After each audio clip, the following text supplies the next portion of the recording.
There's my last Duchess painted on the wall, looking as if she were alive. I call the piece a wonder now. Frau Pantoff's hands worked busily a day, and there she stands. Would please sit and look at her? I said, Frau Pandoff by design, for never read strangers like you the pictured countenance, the depth and passion of his earnest glance. But to myself they turned. Since none puts by the curtain are drawn for you but I, and seemed as they would ask me if they durst. How such a glance came there? So, not the first are you to turn and ask thus. Sir, 'twas not her husband's presence only called that sport of joy into the Duchess' cheek. Perhaps Frau Pandoff's chance to say, her mantle labs over milady's wrist too much. Or, paint must never hope to reproduce the faint hot flush that dies along her throat. Such stuff was courtesy, she thought, and cause enough for calling up the sport of joy. She had a heart, how shall I say, too soon made glad, too easily impressed. She liked what there she looked on, and her looks went everywhere. Sir, 'twas all one.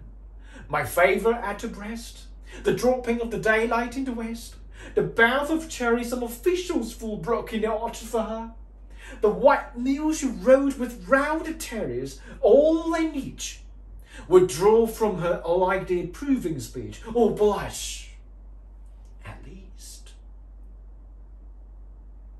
She thanked man, good, but thanks somehow, I know not how, as if she ranked my gift of a 900 years old name with anybody's gift. Who'd stoop to blame this sort of travelling? Even had to skill in speech, which I have not, to make your will quite clear to such an one and say, just these or that, and you disgusts me.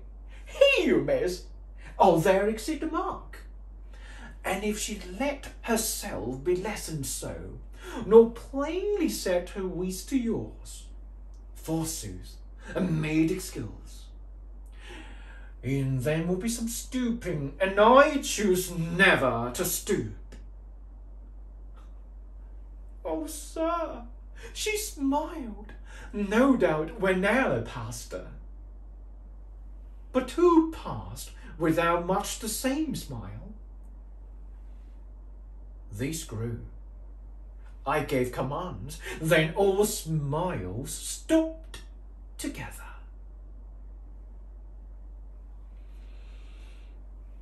There she stands, as if alive. Wilt please you rise? We'll meet the company below then. I repeat, the countermaster's no munificence is ample warrant that no just pretence of my vudary will be disallowed, though his fair daughter self is avowed distorting his object. Nay, we'll go together down, sir. Notice Napton, though, taming a seahorse, thought a rarity, which Klaus of Innsbruck cast in bronze. For me,